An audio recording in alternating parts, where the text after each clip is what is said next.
Good morning. कसं आहात सगळे? फायनली पुण्याला आलो. 6-7 तासांचा प्रवास फार मोठा झाला. चक्क 10 तास 12 तास लागून गेले, काही कळालं नाही. आधी स्वामीला झोपी घातलं आणि बाकीच्या कामाला लागले. आणि सगळं जेवण वगैरे करून मामा तर निघाला आणि मामाचं आणि भाष्याचं असं खूप छान छान असं चालू होतं. त्यांना तर स्वामी तर नाहीच बोलला आधी जायचा, पण म्हटलं ठीक आहे, खूप लांबचा प्रवास आहे आणि लवकर निघालेलं बरं.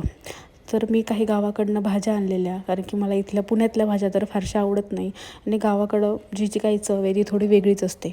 असं पॅक करून आणलं ना व्यवस्थित. चक्क मला 12 तास होते प्रवासामध्ये, तरीही अजून भाजीपाला माझा फ्रेश होता. कोथिंबीरही अजून तशीच्या तशी होती. मी पेपरमध्ये नीट रॅप करून बॅगमध्ये, कॅरीबॅगमध्ये ठेवते, जेणेकरून घामही आला तर तो पेपर ओला होतो आणि भाजीपाला नेमकी फ्रेश राहतो. तुम्ही बघू शकता, कोथिंबीर, पालक ह्या सगळ्या गोष्टी माझ्या छान होत्या. भाजीसुद्धा मोकळी मोकळी छान होती, अजिबात चिकट झालेली नव्हती. आणि माझ्याकडे फ्रिजेसचे बॉक्सेस आहे, त्यामध्ये मी छान टिश्यू पेपर ठेवून परत रॅप करून